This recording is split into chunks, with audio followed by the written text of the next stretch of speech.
Đây nuôi để côn hình mùi dần cái phải thì đậm nuôi cả tranh chế cả ớt kham còn cái ô của ớt kham đồ đại hình rồi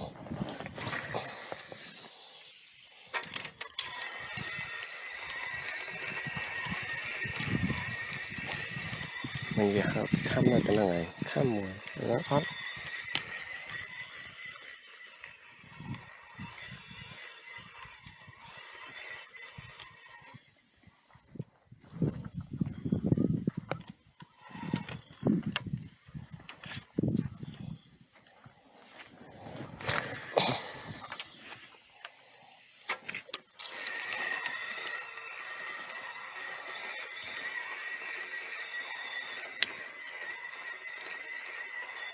chẳng thay thế là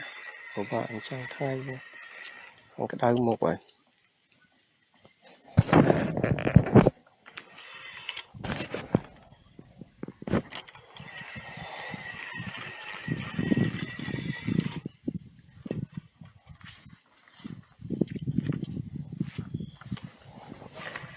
hình kham là khầm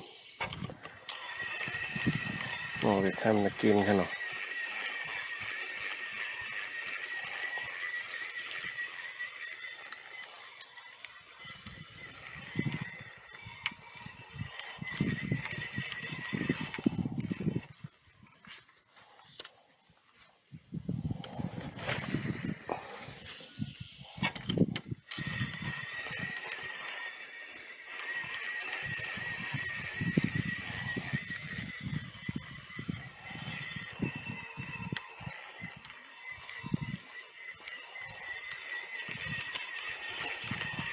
kham xong rồi cái ớt kham bây giờ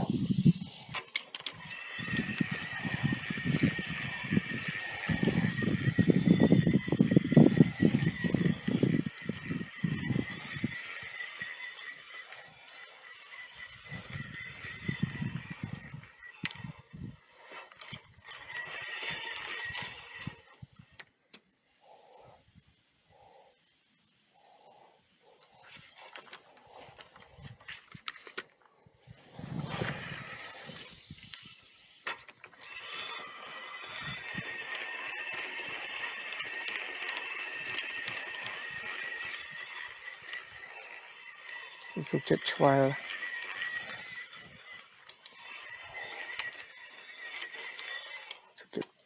giúp chất choai rồi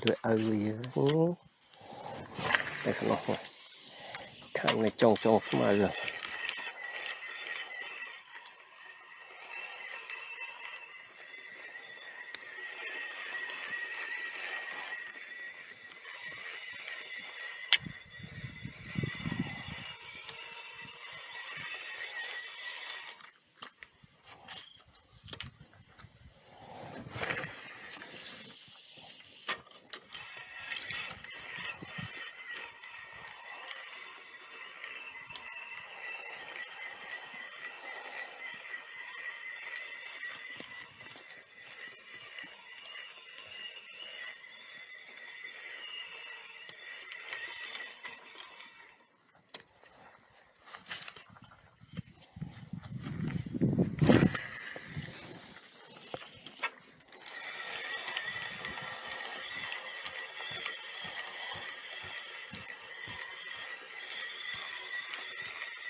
kham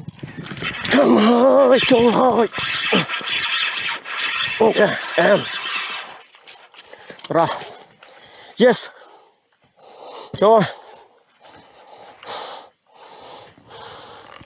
vô ta mà ngay vậy một bàn rọc mùi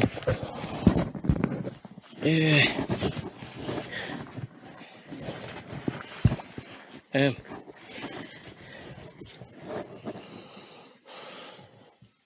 ấy vô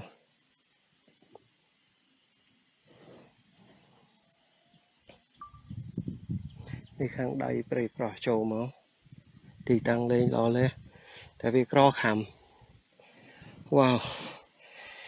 ban muối ấy ba chia bằng 7 khăm đó ai da tên là đó đây con hình đây đã này ấy ở khám về lọ bài lần lương